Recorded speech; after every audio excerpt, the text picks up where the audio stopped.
یاد رکھیں کہ جب آپ ریفارم کرتے ہیں، دنیا کی تاریخ اٹھا کے دیکھیں گے کبھی بھی ریفارم آسان ہو. ریفارم کا مطلب ہی یہ ہے کہ آپ نے سٹیٹس کو کے خلاف لڑنا ہے.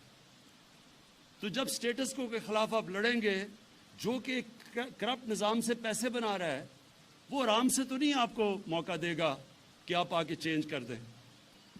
کوئی طاقت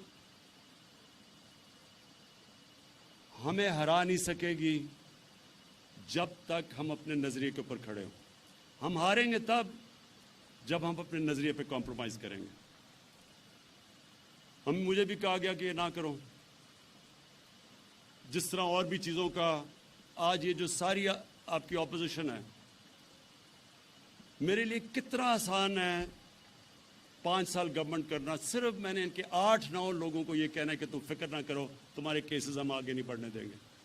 صرف یہ شیورٹی دینی ہے. 8-9 لوگ ہیں سارے اپوزیشن میں.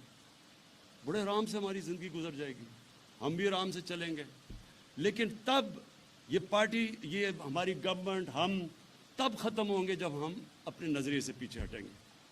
دیکھیں، نظریہ جب تک نظریے کے اوپر آپ کی پورا ایک سپورٹ بینک، ایک پورا ووٹ بینک سارے پاکستان میں آج کھڑا ہے آپ کے ساتھ.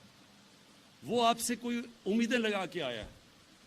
وہ یہ نہیں سمجھتا کہ آپ پہلے دن کامیاب ہو جائیں گے یا 1 مہینے یا 1 سال کے بعد. لیکن وہ تب تک مایوس بھی ہوں گے. اونچ نیچ آتی ہے، سٹرگل ہے نا، آپ کی تو سٹرگل ہے. سٹرگل کبھی بھی سیدھی لائن میں نہیں ہوتی، اونچ نیچ ہوتی ہے. کوئی بھی دنیا میں کوئی بھی دنیا کے اندر جو سٹرگل کرتا ہے، وہ سٹرگل پلیز یاد رکھیں کبھی بھی ایک ہی لائن میں نہیں چلتی.